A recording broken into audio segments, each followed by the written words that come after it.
All right. Now we're going to get a little bit technical. This is a recognized, there are many different modes, by the way, different researchers, different beliefs, et cetera, but it's how you solve conflict. What is your style? What is your mode for handling conflict? Because like it or not, when you said, I'll be a director, you said, I'm going to have to deal with some conflict. What is your style? We measure assertiveness and cooperativeness. Okay, cooperation. I know who I was when I started.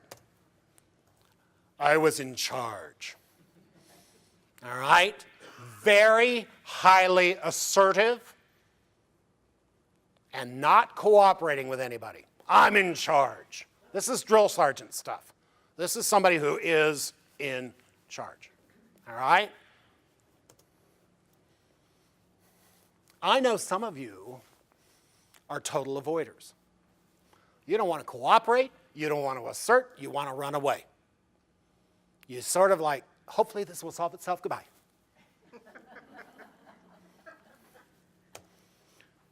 Collaborating. It's assertive. It doesn't let nonsense go on, but it gets people to participate and buy in. Good mode. We got a problem here, don't we, folks? Let's work to solve it. It's taking charge, making the problem stop, but saying, I need you to cooperate in this. And if you have suggestions when I'm done, I'm open. You know, it's getting people to admit they did something wrong is part of collaborating. Accommodating is not a bad thing. It's cooperative. It may not solve problems, but sometimes there's not really a problem. You know, I might use the accommodating with the I'm north and east touch the boards. Right? There's no point in coming in heavy-handed on something like that. There is a way of accommodating, of addressing it calmly. Let's work together. It's a solution that makes everybody happy. All right? And then in the middle, we got the compromisers. You know, not too assertive, not too cooperative, not uncooperative, and not avoiding. Middle-level problems. Okay? Not a bad place to be. I'll talk about each one a little bit more. Competitive, firm stand, position of power. That's where we put ourselves oftentimes. Collaborative, assertive, but does acknowledge your importance. Much better. Compromising. I want to make everybody happy. You know, when it gets to zero tolerance, we might not be able to do that. When we're dealing with somebody who's being a horse's patoot, compromise is probably not the approach. We may have to go to one of those higher levels. Accommodating, when peace is more valuable than rectification. All right, folks, we're making an issue out of something that isn't an issue. So let's put it aside. It's just a game. Those. Avoiding. Never the best for directors because you're trying to get away from it. All right, so send you out here with a mission. Ideally, you can adopt an approach that meets the situation, resolves the problem, respects the people, and mends damaged relationships. Whether it's you and the player, or two players, or the player and that table over there that's mad at him, we can do a lot to start mending the relationship. Asking for an apology in the appropriate times can go a long way. A lot of people are not ready to accept that apology. That's okay. At least the apology's out there. At least this person said out loud, you're right. I did something wrong and I apologize. Okay, I'm still mad at you, but I heard you say apologize. That's a start. That's beginning to mend a relationship.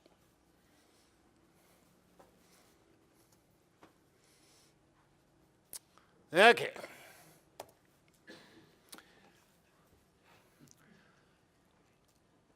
Another way some people look at this is a level 1 problem doesn't deserve a level 10 response. Right? One of the reasons I'm a good teacher of this class is because I've done everything wrong. I swear, I have done level 10 responses to level 1 problems. And boy, did I feel stupid afterwards. I overreacted. I did too much for what the real problem was. Okay? I was authoritative and slung my weight around, and that's a lot, and it's not the way to do it. But neither is a level 10 response to a level 10 problem always the right approach. If you try to outshout the player, you're already losing. Okay, because they will not get quiet. I need you to be quiet. I do not have to be quiet. I mean, it just gets louder, right? Undercutting is one of the best tools you can have when there is some sort of tension, some sort of anger, is to come in very quietly. I need everyone to speak at this level. Please take a deep breath. Let's bring it down to here. And now, let's try to solve this problem together. If they continue to be loud, get them away from the table, get them out in the hallway, take them outside. Say, you will not go back in that club until you can speak at this level. Because we're not going to let everybody in the club have to suffer through this problem. Bring it down, undercut. It's the best tool you may have for this. The calmer you are, the calmer they will become. All right? It's hard because you want to be passionate as well. You got to determine who's involved. Is it 2 players that are bickering with each other? Is it all 4 players bickering with each other? Is it a partnership? Okay? Is it you and a player, where the player is taking you on as the director? Other tables. Make sure that good relationships are the first priority. It's about bringing order, getting people back to where they belong. 4 people, 4 nice people sitting at a table. Okay? Good relationships. We're not calling each other names. We're not using incendiary language. All right? I mean, you got to call people on this. Well, this guy, you know, what does that sound like to you? That sounds like fighting words to me. All right? Do you mean the nice gentleman sitting to your right? Because we're going to talk about each other that way rather than in incendiary ways. We're going to respect each other. While I'm here and when I leave, we're going to respect each other and not speak in those tones. Okay? Keep people and problems separate, and boy, that is the hardest thing to do. Again, for the club director, because you got the history on them. This is the 27th day in a row they've been doing it. All right? Your job today is to solve the problem here, now, today. Okay? If there's an ongoing problem, you're going to deal with it later. But you don't get to say to the person, doesn't work. Oh my God, this is the 27th complaint I've gotten about this week. Right? What are you doing? You're slapping their hand for something they did yesterday, and that's not going to do you any good. Today we have a problem. Let's solve today's problem. If it is the 27th complaint, then you need to talk to that person after the game and say, what happened today is not an isolated case. I've been getting these kinds of complaints trickling in, and they're getting more recurrent. We got to deal with it. All right? That's your one-on-one after the game. Here and now, deal with this problem. Hard. Listen first, talk second. One thing we know, and I've seen this work, is when some player keeps repeating themselves and they give you the same facts for the 3rd and 4th time. Why is that? Because they don't believe you have listened to them. the best thing you can do is reiterate the facts back to them as you've heard. Thank you. When they start saying it again, just say thank you. So what I hear you saying is he was belittling his partner, berating him for the auction on the previous hand, and you asked him to stop. Is that correct? Yes. They feel they've been heard. Engage everyone. Does anyone else have other facts that I need to know at this time? All right? No? All right. Well, our law says you're not supposed to be given lessons at the table. Made your opponents very uncomfortable. I am going to give you a zero tolerance penalty. Let's get back to play. Save your discussions until after the game. And you're done. You delivered a ruling, and you're done. But it's usually this constant wanting to talk to you is a sense that you aren't listening. And you've got to listen. Get the facts. Which I just talked about. Assess and apply. Here's where we're the traffic cop. Right?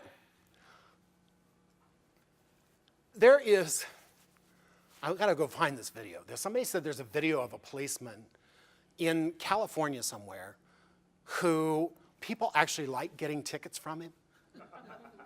That he has a way of engaging the person, making them recognize they did something wrong, and they appreciate his ability to get them to see why it's wrong. I mean, he must do something like, you're putting your own life in jeopardy. If you slowed down, you'll live a lot longer. You know, somehow getting them to see the reason why this law exists. Their children live along this street. When you speed, you put lives at risk. And I know you don't want to do that. Getting them on the side. And if we can do that concept of, and I've had it, oh God, I've had it a couple of times. Remember this little novice I was telling you about who was bullying his wife? The wife and the husband came to me after the game. Said, thank you. You know, it's like we didn't know the rules. We didn't know the laws of the community. And the woman said, I'm looking forward to playing with my husband now. And the husband said, you know, I get it. I think my wife might be playing better if I don't yell at her. I'm like, duh! You know, it's just the truth. And if you can get to that point where somebody comes to you and says, you're right, I was wrong. I behaved badly. You've mended a relationship. You've accomplished something. You've delivered a ruling in such a way that there was agreement to it. You can go home and have 3 cocktails as far as I'm concerned. All right. Remain calm. There are times after zero tolerance situations I can feel my heart pounding. But I got to find a way to not show that. I got to be calm at the table. Rational. I got to be the calm, rational one because they aren't. And I hope they'll follow my lead. Another recent tournament where I worked. Again, teaching helps, doing helps. Doing it wrong helps so that you get it right the next time. I had a pretty ugly one. I mean, which resulted in the partner storming away from the table because she was being criticized about a bid. Then the player throwing her cards on the table, all this kind of stuff.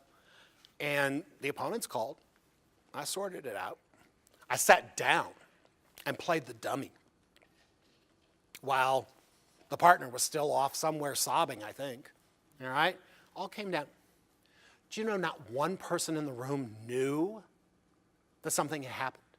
And I was really proud of that. I really was. I was proud of the fact that this little world right here, which was insane, did not spread to any other tables. And I had 3 out of 4 people at that table thank me for the good work I did on that. Now, the interesting thing, and I love this part of the story, is the woman who went insane appealed to the other director and said, I didn't deserve a zero tolerance. He says, you know, I went at the table, I trust my colleague. She said, she went home. Later that night, she called and said, I need an address at ACBL. I'm like, I'm just, she talked to my colleague. He told me about this. I'm like, you know who's going to get it? I am. I'm going to get that email. She doesn't know that. But what she wanted this address for was she wanted to be able to send letters from her doctor that she had a medical condition that made it impossible for her to be nice. I'm like, I can't wait to see that. I can't. We've never received those letters, okay? But it's like, okay, you know. I'm not sure what that condition's called. You know, it never hurts to practice. Do it. Figure out what you're going to say. Make it formal, simple, unemotional. Something very simple that you can, you know what? I appreciate what happened. I understand you're upset. We don't allow that at this club. Okay, I am giving you a penalty. This time it's very important we move forward, play bridge, and be nice. Please call me back if there's any trouble. Whatever it is, short, simple statements that verify this issue is over, I am giving a penalty, it's important now for us to play bridge nicely and move to the next round, or whatever. Yeah? Do you deliver is zero tolerance a public penalty? Do you announce to the room that this person? No. No, I don't. I don't. But in my club, everybody knew, because first of all, the opponents would go table after table after table saying, he gave a penalty, right? I kid you not.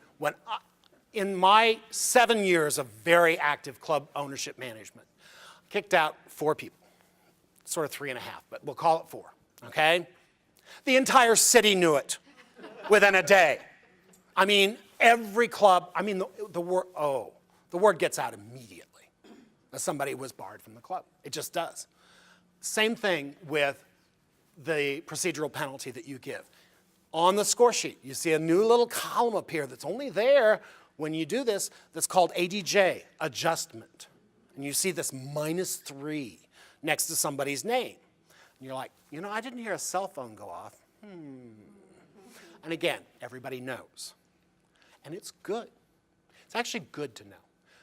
One of the things I found out is when I barred somebody from my club was one of the nicest places for about 9 months. I mean, it carried forward big time because people knew I was serious.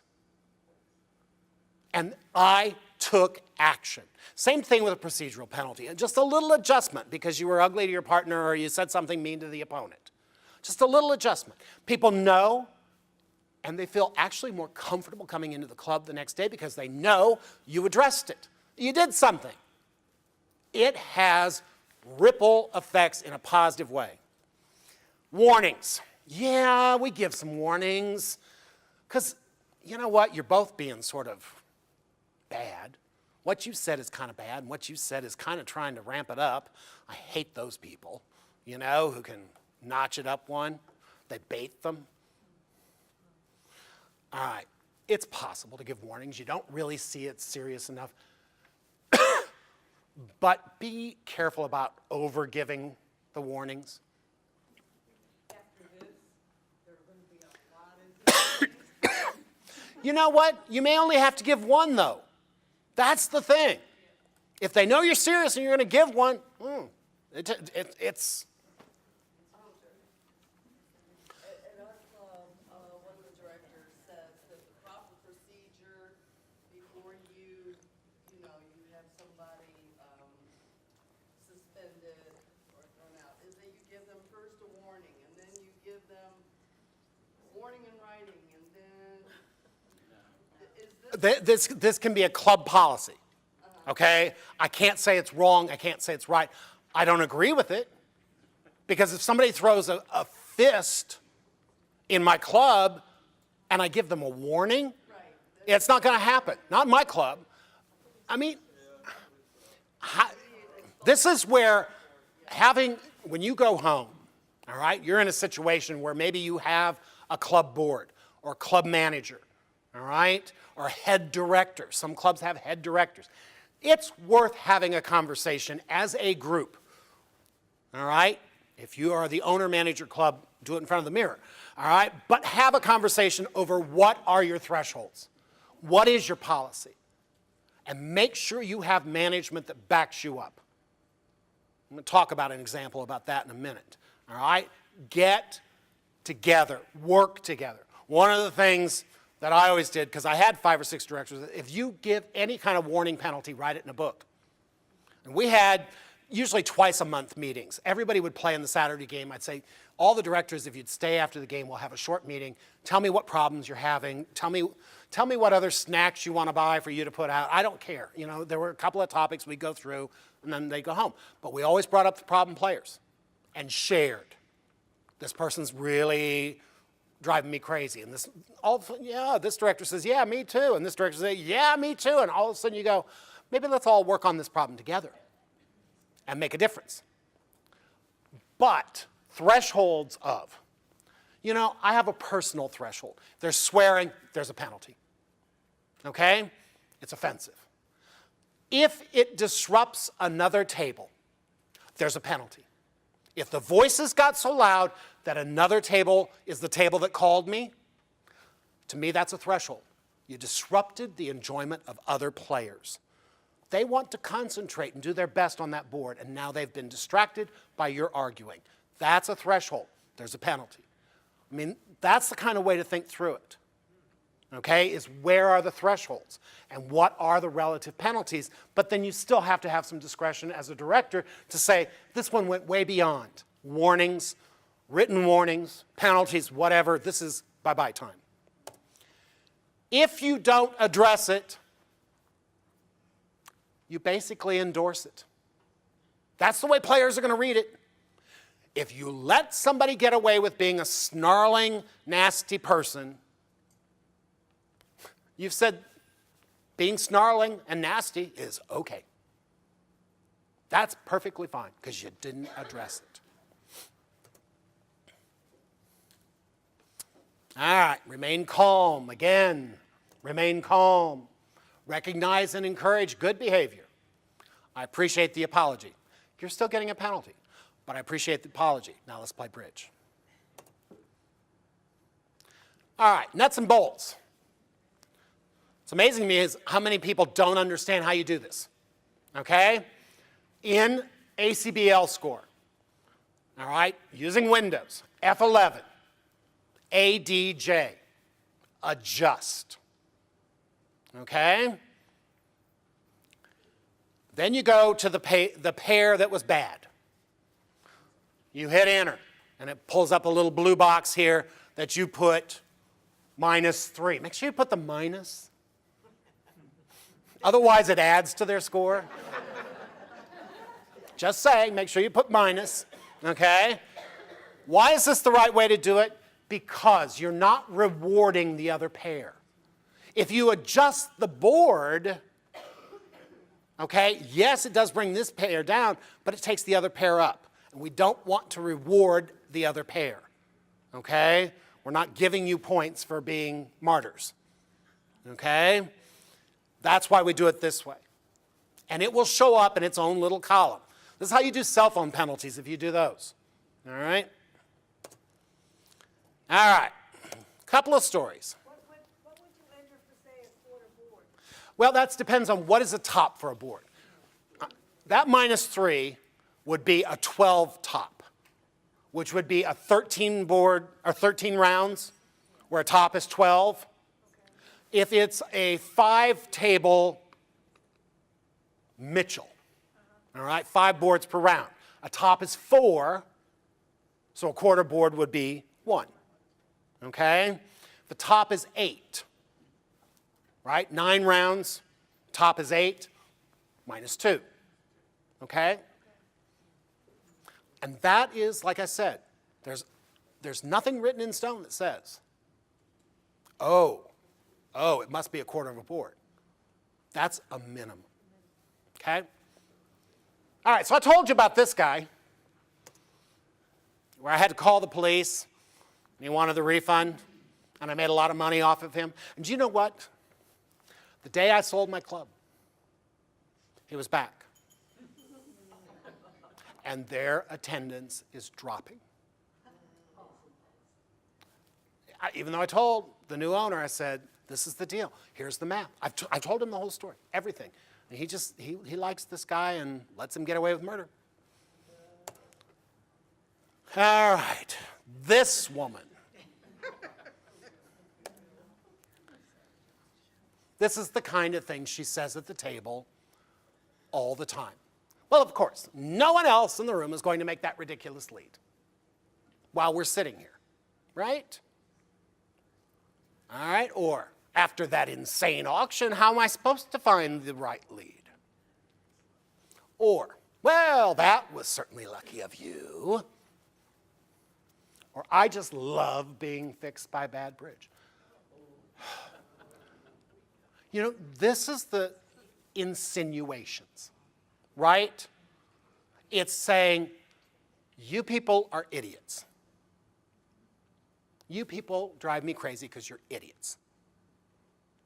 And how am I supposed to play competitive high-level bridge when all you do is play stupid bridge? That's what it's saying. And this is the one that I have never been called to the table for. It took me 3 years to hear the first complaint trickle in.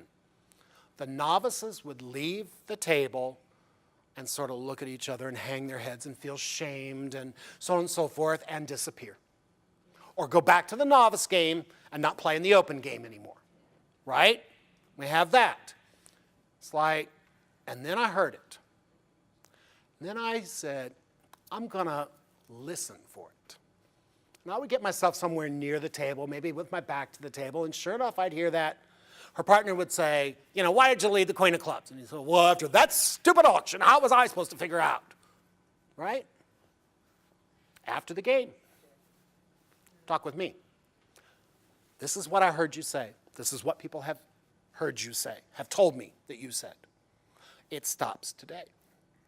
Okay? You're hurting people's feelings. Those comments belittle your opponents. It's against Law 74. You're disrupting their enjoyment of the... She actually was very, very defensive. Oh, I do not. I said, I heard it. I was there. I heard it. It's offensive. It took some real work. I was very glad that I spoke to her in private. You know? But I went back to a few pairs. Said, if you ever hear that comment again, call me.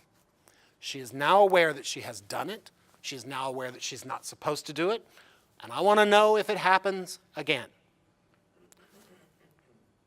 The relief from those newcomers is so huge. They're not afraid to go to that table anymore, right?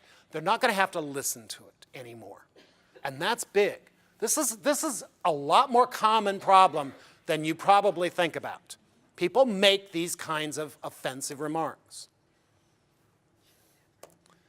All right. This one blew my mind. Somebody who attended one of these seminars. She said, I gotta ask you a question.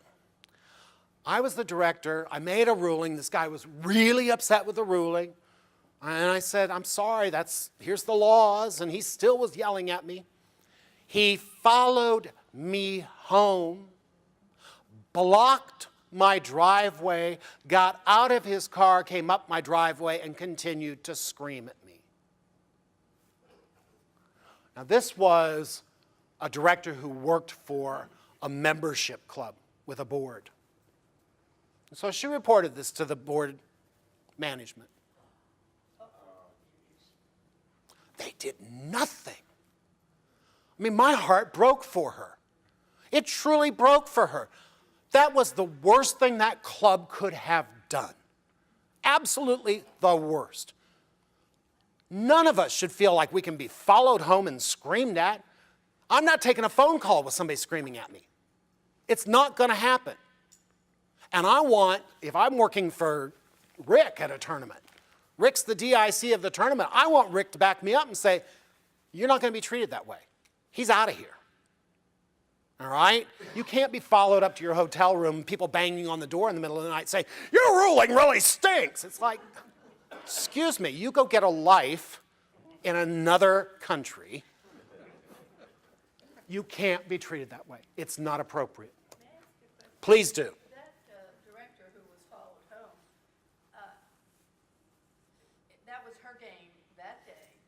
If she's still in charge, could she have prevented him from coming back to another game since he followed her home from that game until the board did something? I mean, could she have I would certainly think it reasonable to do so. that she could have done, she would still be in She quit, and I don't blame her.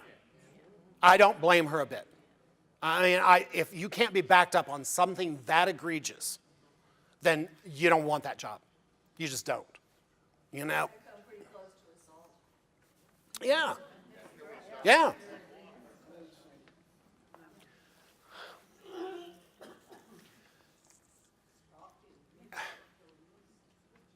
This kind of reputation is widespread. But it is something that also, if, the 50 of you go back to your clubs and you tell everybody, I attended this workshop that this guy said we should be given more penalties, or we should be trying harder. We should be doing some proactive things. We're going to be, and so on and so forth. The change could be pervasive. So that it's a sense of, I heard over at that Vero Beach Club, they got a no-nonsense approach. And the players have recognized it, kind of turned around a little bit. It's a little friendlier to be at. And it's like it can grow outwards. But it goes back to that same thing with customer service. Every good thing you do goes to 5 people. Every bad thing you do goes to 10 people. It takes longer to make effective, positive change known. And you have to be aggressive about it. You have to make it happen. You have to be committed to that change. All right? But I think you can. It's worth it. I promise you. All right, so what is our time? Good. Yes, question. When you send someone home in the middle of the game, Yes. what do you do about that pair's score? First of all, if I have to, if they're having like an 80% game or something like that, they're doing great. You know what? That's what drives me really crazy, is when somebody jumps down somebody's throat. That was the stupidest bit I've ever seen. They're having an 80% game. And it's like, relax, okay? But I don't let them earn points. So I go into that adjust. Okay. All right? Now, I may put in no plays for all the rest of the boards. Let's say half the time, they were there for half the game and gone half the game. I'll put in no plays for the rest of the rounds. All right? But the problem is if they're having an 80% game, they get 80% for all those no plays, and they're still having an 80% game. So now I just go in and give them minus 100, so that they're down at 2%.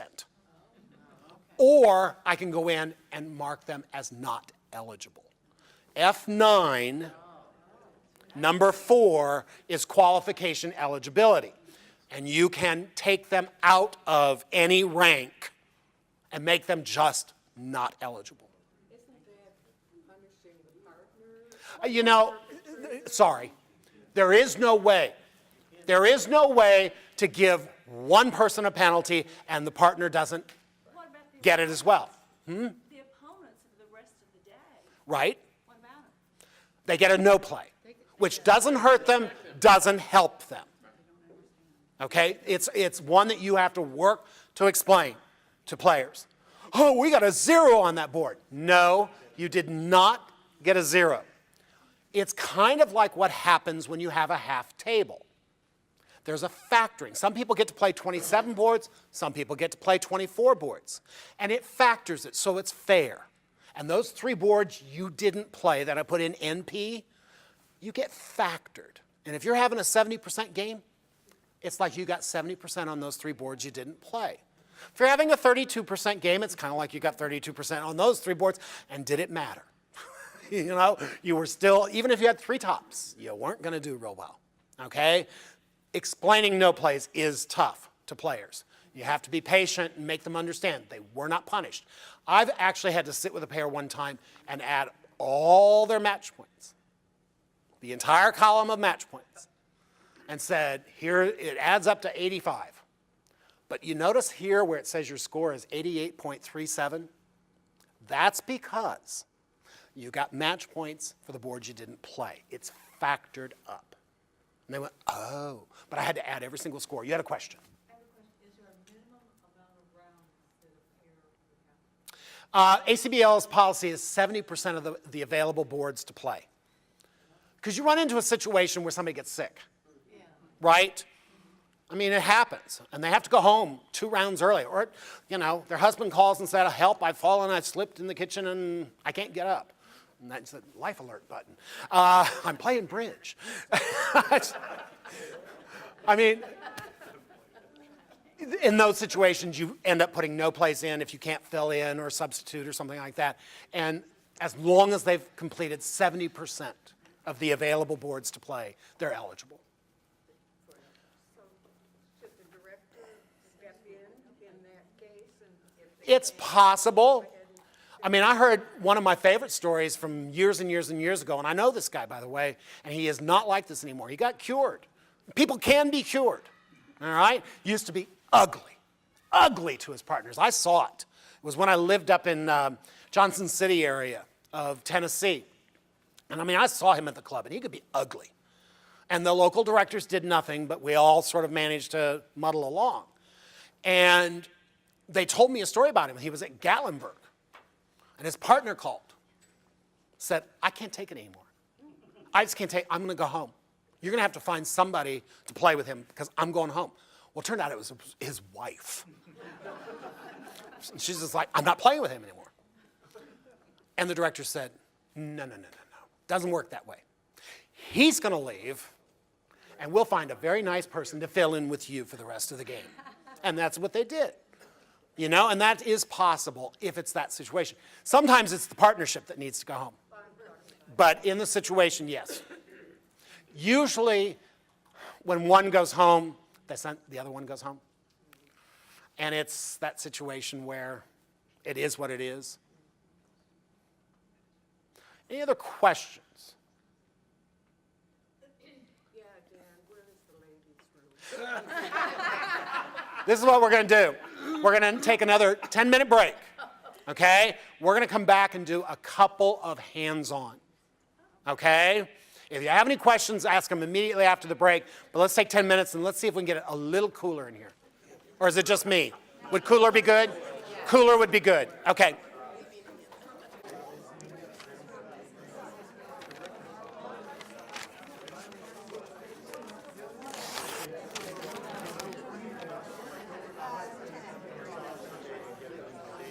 All right. I have 5 names here. You're not winning anything. Okay? I don't have emails for you. Jay has emails for a lot of you. Okay? But there are a few he doesn't. Marion Winson? He doesn't have my number. No, that's why you never get any emails. Okay? Jean Kay? Yeah. Okay? Is it Laurel Jones? Lauren Jones? Lori. Okay. Virginia Winters? You here still? Okay. And Georgette Lynch. All right. write 'em right on Yes. That would be great. Oh, Then Jay is going to help me get everything to you.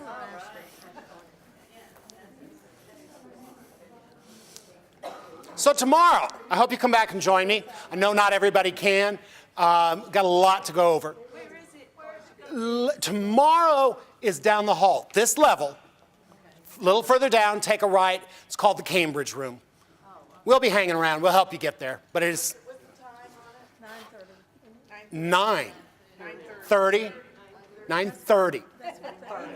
Good. I thought today was 1 o'clock. It's a good thing I showed up at 11. You said 9:30. Okay, 9:30. So how many people today are going to be here tomorrow? How many? That's a good question. How many of you are going to be here tomorrow? Oh, lots of you. Great. Great. Nah. It is a little smaller room. We'll manage. We'll make it work. We'll make it work. It's not that small, it holds 50. Yeah. Yep. Yep. Some that couldn't be here today that are coming tomorrow. Okay, we'll talk about this afterwards. All right, first of all, I can't thank you enough. I felt like my being here was fed by you being here, all right? That I can't, even as it got warm, you were incredibly attentive. I appreciate that. This is, I've asked. That was part of the promise I made to you, and my trust is got to be built on the fact that I addressed the issue of air conditioning. Do you feel it? Yes. Yay! Good. Yes, good. If you liked what you saw, my email is dan.plato@acbl.org. If you have suggestions of things you'd like to see added to it, the email is dan.plato@acbl.org. If you didn't like it, my email is harry.falk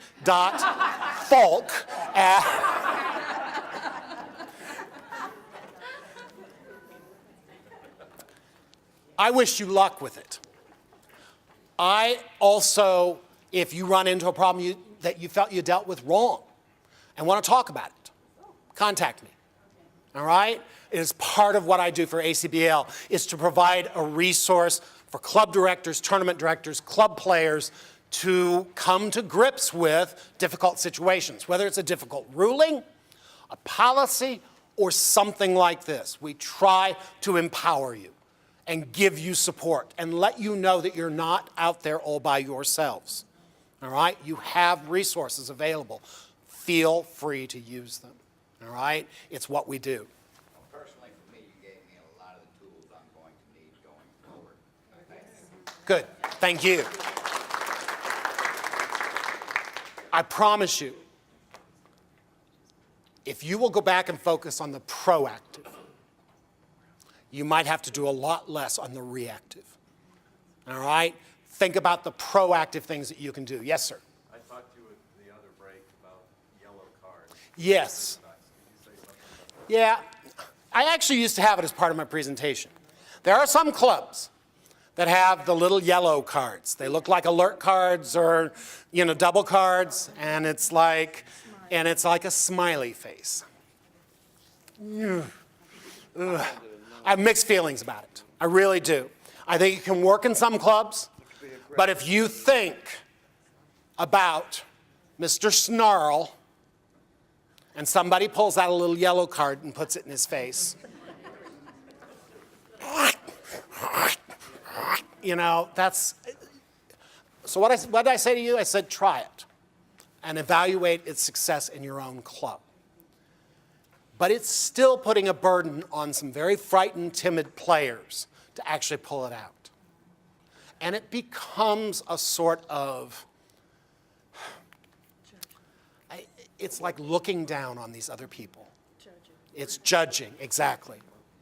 In my group that I direct, there's a lot of brand new players, a lot of social bridge players who don't realize, they've done this for years, and they don't realize that they're being offensive or rude or whatever. So it's like, according to the director's handbook, it says if the director's called, we're supposed to give the penalty, not a warning, but a penalty. That's right. So this was a way maybe of at least giving some sort of warning at the table for those people that are not sure that they understand they're doing something wrong.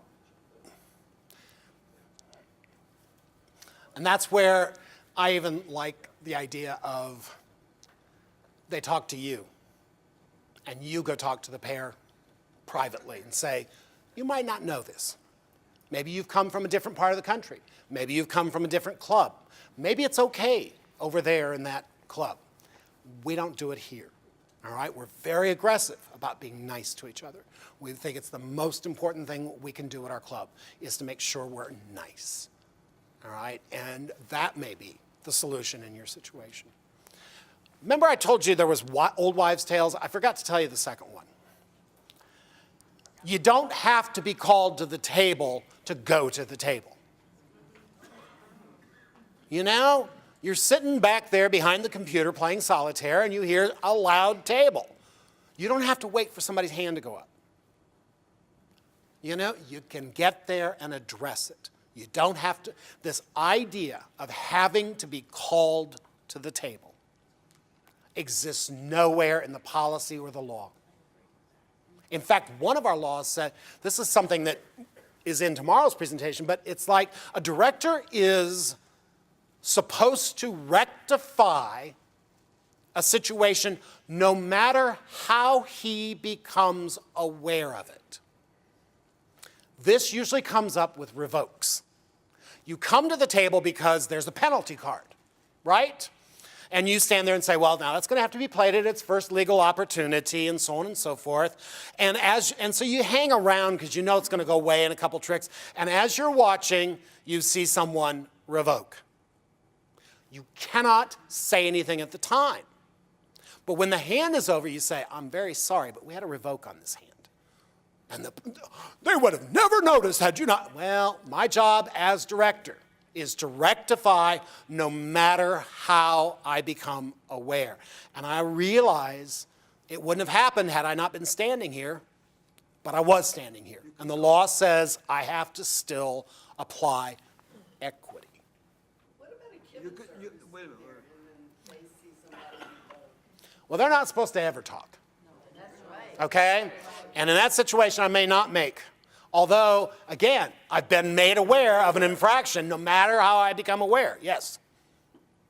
You can call a revoke even though a player doesn't call the revoke? Yes. No matter how I become aware of an infraction. But it's not an infraction until it's called, is it? No, it is. He revoked. So the kibitzer could come to you and say, Director, I've never had it happen.